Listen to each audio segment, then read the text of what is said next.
Why? Minyaknya diambil dari tanah Riau, hasilnya masuk ke kas negara.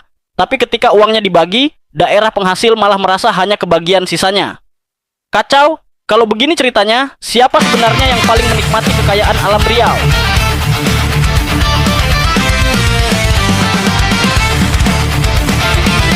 Why? Siap telinga, siap pikiran. Hari ini Bang Bual nak tumpah siket soal suara yang menggema dari Siak sampai ke Jakarta. Suara yang bukan sekadar suara seorang bupati, tetapi mungkin mewakili kegelisahan banyak daerah penghasil minyak dan gas bumi di Indonesia.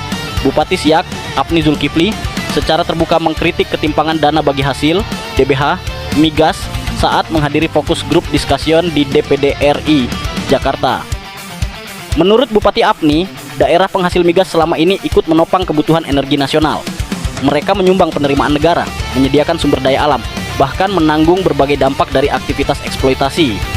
Namun, manfaat yang kembali ke daerah dinilai belum sebanding dengan kontribusi yang diberikan. Nah, disinilah ceritanya mulai menarik. Menurut informasi dari angin sepoi-sepoi yang sampai ke telinga Bang Bual, Bupati Apni menyoroti aturan yang membuat sebagian penerimaan negara dari sektor migas terlebih dahulu digunakan untuk menutup berbagai subsidi energi nasional sebelum dibagikan kepada daerah melalui dana bagi hasil. Artinya, ketika harga minyak dunia naik dan penerimaan negara meningkat, daerah penghasil belum tentu ikut merasakan kenaikan tersebut secara maksimal. Kenapa? Karena sebagian dana itu lebih dulu digunakan untuk subsidi BBM, subsidi LPGI 3 kg, subsidi listrik, kompensasi energi, hingga berbagai program bantuan lainnya. Jadi, semakin besar penerimaan negara dari migas, belum tentu semakin besar pula dana yang diterima daerah penghasil. Coba kita bayangkan secara sederhana. Kita punya kebun yang menghasilkan buah paling banyak di kampung. Buahnya dijual dan menghasilkan uang yang besar. Tetapi sebelum uang itu dibagikan kepada pemilik kebun, sebagian besar lebih dulu digunakan untuk berbagai kebutuhan bersama. Saat pembagian tiba, pemilik kebun hanya menerima sebagian kecil dari hasil yang diharapkannya. Lah, siapa yang tak garuk kepala?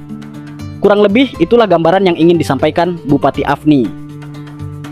Sebab yang menghadapi aktivitas pengeboran adalah daerah, yang menanggung risiko lingkungan adalah daerah, yang memperbaiki jalan akibat aktivitas industri juga daerah.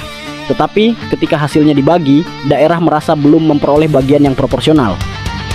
Cerita punya cerita, why?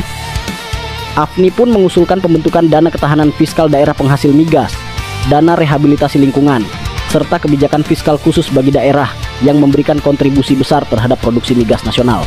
Pesannya sebenarnya sederhana, daerah penghasil jangan hanya menjadi tempat mengambil kekayaan alam. Daerah juga harus ikut menikmati hasil dari kekayaan alam tersebut. Karena jika minyak terus mengalir dari perut bumi Riau, maka sudah sewajarnya manfaatnya juga mengalir kembali untuk pembangunan daerah dan kesejahteraan masyarakatnya.